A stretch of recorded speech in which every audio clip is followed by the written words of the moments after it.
নিৰ্বাচনৰ শেষ পৰ্যায়ৰ প্ৰচাৰ আৰু ১.৫ দিন বাকী আছে মোৰ বিশ্বাস যে দিলীপ শইকীয়াই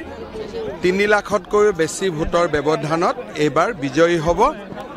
দ্বিতীয় আৰু তৃতীয়ৰ কাৰণে বিপিএফ আৰু কংগ্ৰেছৰ মাজত প্ৰতিদ্বন্দ্বিতা হ'ব প্ৰথম স্থান দিলীপ শইকীয়াই সুন্দৰভাৱে জয়লাভ কৰিব সকলো ফালে এটা মোদী ৱেভ এটা চলি আছে গতিকে যতে যোৱা যায় মই দেখিছোঁ যে বিজেপিৰ প্ৰতি মানুহৰ আকৰ্ষণ বহুত বাঢ়িছে নতুন নতুন মানুহ বিজেপিৰ লগত যোগ খাইছে কালি কেৰালাটো আমাৰ কাৰণে কেতিয়াও আমি কেৰালাত ইলেকশ্যন জিকাই নাই কিন্তু যোৱাকালিতো এক প্ৰকাৰ জনসমুদ্ৰ আছিলে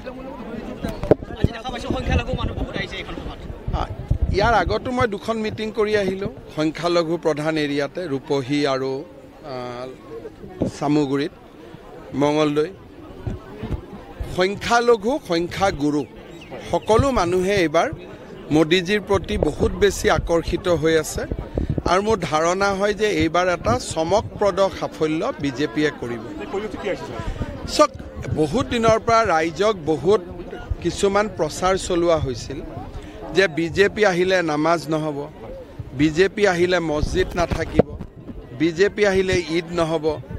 বিজেপি আহিলে ৰোজা নহ'ব এটা মানুহে নিজেও নিজক প্ৰশ্ন কৰিছে যে 10 বছৰটো হৈ গ'ল কতোতো কোনেও কষ্ট পোৱা নাই বৰঞ্চ অৰুণোদয়ো সকলোৱে পায় ঘৰ সকলোৱে পায় ৰেচন কাৰ্ড সকলোৱে পায় তাত জাতি বা ধৰ্ম সোধা নাযায় সেইকাৰণে ৰাইজ মই দেখিছোঁ যে মোদীজীৰ প্ৰতি এইবাৰ যথেষ্ট আকৰ্ষিত হৈ আছে এইবাৰ মই দৰং ওদালগুৰিত ভোট দিম কাৰণ মোৰ ভোটটো আমিনগাঁৱত আৰু আমিনগাঁৱৰ সেই পৰ্চনখিনি অৰ্থাৎ বেজেৰা ডেভেলপমেণ্ট ব্লক দৰং ওদালগুৰি সমষ্টিতে পৰিছে সেইকাৰণে মোৰো ভোটটো ২৬ তাৰিখে ৰাতিপুৱা মই দৰং ওদালগুৰিতে দিম বেটি বচাও বেটি পঢ়াও গতিকে বেটি মানে কন্যা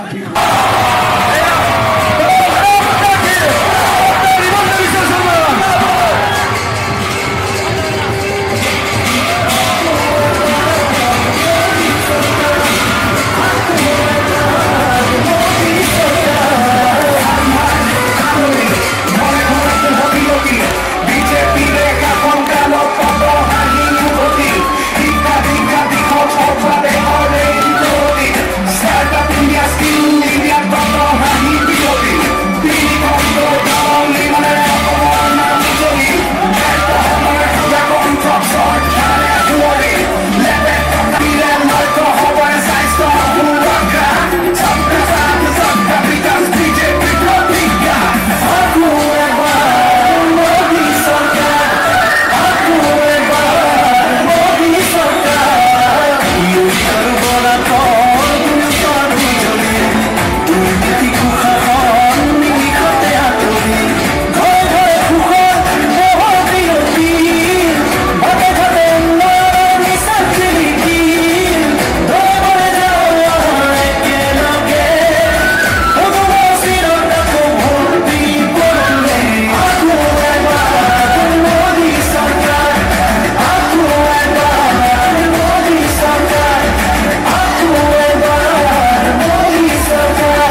ব্যক্তি পবিত্ৰ আজি মঙলবাৰ হনুমান জয়ন্তী গতিকে জয় বজৰংবলী শ্ৰীচৰণতো মই সেৱা জনসভা আৰু এই জনসভাৰ মুখ্য আকৰ্ষণ জনাইছোঁ আৰু লগে লগে তেখেতক নিৰ্বাচনী প্ৰচাৰ ভাষণ ৰাখিবলৈ মই অনুৰোধ জনালোঁ। ধন্যবাদ।